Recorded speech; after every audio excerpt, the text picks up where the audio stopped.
Ginbansagan nga killer highway sa Hamtik Antique. Madamo sang misteryo nga ginatago suno sa Pumuluyo. Nakatutok Josel Huesca exclusive.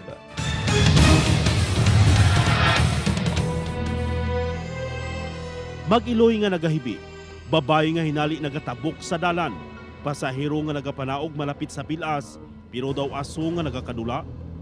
Kag salakyan nga daw ginahigop sang magnet paidalom. Pila ini sa mga istorya sa mga residente sa ginapaso ni Killer Highway sa Igbukagay, Hamtik Antique. Dungan sa aksidente Biyernes sang gabi sa diin 3 ang napatay, kag 7 ang pilason sang nahulog ang bus. May nakabati nga nagahilibion ang isa ka bata kag Iloy, pero makatilingala sang ginrescue wala sang pasahero nga bata. Kung nga nga may nabatian tana, na gaybi ka ng bata. Ang karang nga residente, kung ngagawa nito rescue ay may bata gito nga nagahibi. Utang inistoryan dama mo, nga pag tabo ka to, may nagahibi nga bata dyan sa bus. Pilaman sa mga motorista ang nagpahayag nga nakakita sa mga babayi nga may tabon ang guya malapit sa pilas. Alas 12 tubtob alauna sa kagahon. Pero ang mas makatuluglag kung hinali may nagtabok nga babae sa dalan. Ay, layo na da mga balay, way gid na pamalay may timpo gid na karana maduya ang series nga mga og drag ang mga bayi nga mga kapahan ra. Pero limbos ka series sa balik dan daw ra. Abot oras ka mga alas 12 una.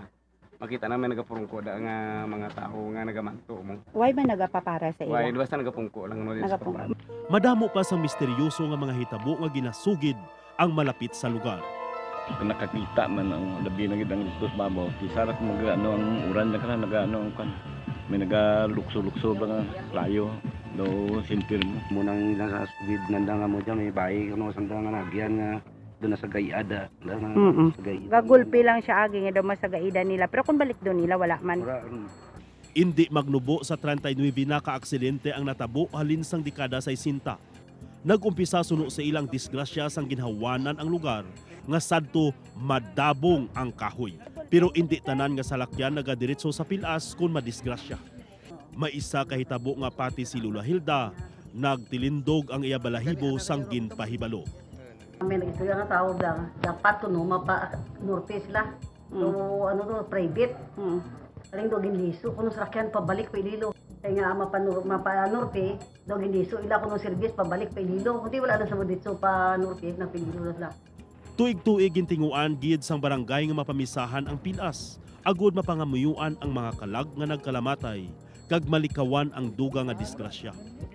Pero luwas sa pangamuyo, may pangabay ang Iloy sang barangay. Sa sinuman nga eksperto nga makabulig sa ila agud mas mahangpan ang nagakatabo sa highway kag pilas nga madamo na sang kabuhi nga nadula. Balita alin sa probinsya sang Antique.